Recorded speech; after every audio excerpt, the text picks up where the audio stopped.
Okay, let's go.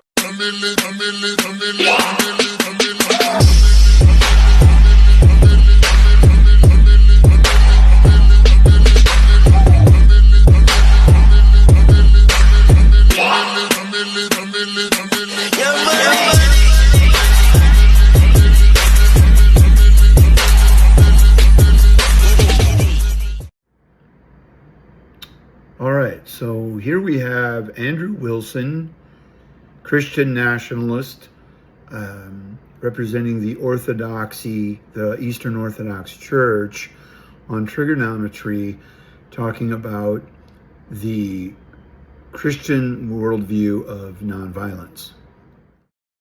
This idea of like Christian pacifism and Christians being pussies, I don't know where that came from.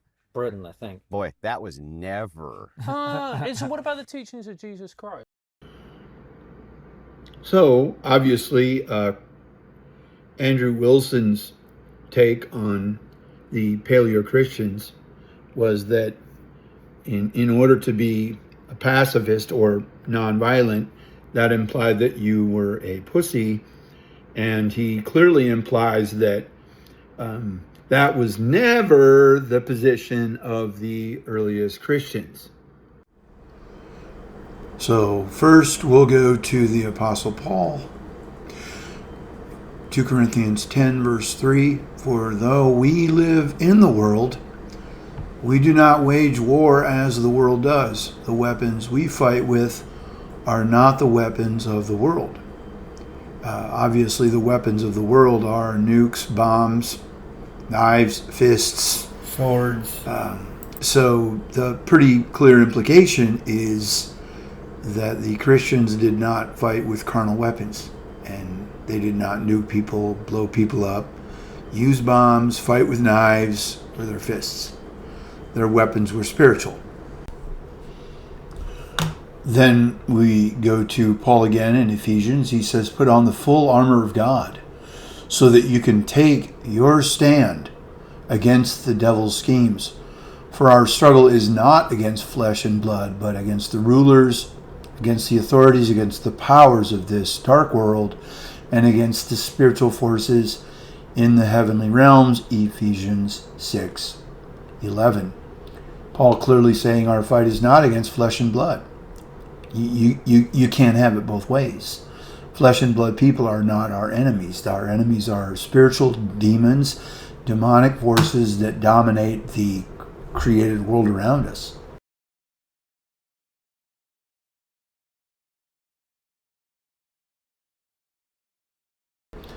In C-160, you have Justin Martyr. "Though threatened with death, we do not deny his name." That's in Book 1, 209 of the Early Church Fathers. Ignatius, C-105.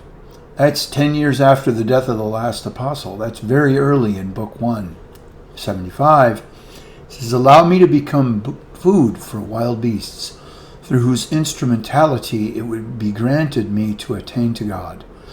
I am the weed of God, so let me be the ground to death by the teeth of the wild beasts, so that I may be found to be the purebred of Christ." Does that sound like a wussy? You know, like Andrew Wilson, the Christian nationalist, was saying that, Christians, because they would be pacifists, they would be wussies. Doesn't sound to me like that was a wimpy man at all. Ignatius seems very courageous to me. Clement of Alexandria, C. 195, says, "We have exhibited before our eyes every day abundant sources of martyrs, every day who are burned, impaled, and beheaded. The fear inspired by the law, leading as a pedagogue of Christ, trained all of them so as to manifest their piety by their blood." The obvious implication from Clement of Alexandria in that quote, C. 195, is that Christians were willing to die for their faith. And they were beheaded, impaled, tortured, burned at the stake. Truly gruesome stuff. And they were faithfully following the teachings of Jesus in doing so. Again, Athenagoras, C. 175, Book 2, 129. We have learned not to return blow for blow, nor to go to the law with those who plunder and rob us. Instead, even those who strike us on the one side of the face, we offer the other side also. Obviously, Athenagoras is appealing to Jesus' teachings themselves right there. The obvious implication is that he followed Jesus' teachings faithfully, and this to me, again, is incredibly courageous, and they were not willing to retaliate, which is the obvious implication of what it means to not return blow for blow or strike. They allowed people to strike them on the one side of the cheek, and they offered them the other also. Again, Clement of Alexandria, it is not in war but in peace that we are trained. C. 195, Book 2, 234. Incredibly famous quote there from Clement of Alexandria, stating that Christians didn't even go to war. They refused to fight in the wars of the Romans. So here we have this incredible quote from Irenaeus. The new covenant that brings back peace and the law that gives life have gone forth over the whole earth. As the prophets said, for out of Zion will go forth the law and the word of the Lord from Jerusalem, and he will rebuke many people, and they will break down their swords into plowshares and their wipers into pruning hooks, and they will no longer learn to fight. These people, in effect Christians, formed their swords and war lances into plowshares, that is, into instruments used for peaceful purposes. So now they are unaccustomed to fighting. When they are struck, they order also the other cheek.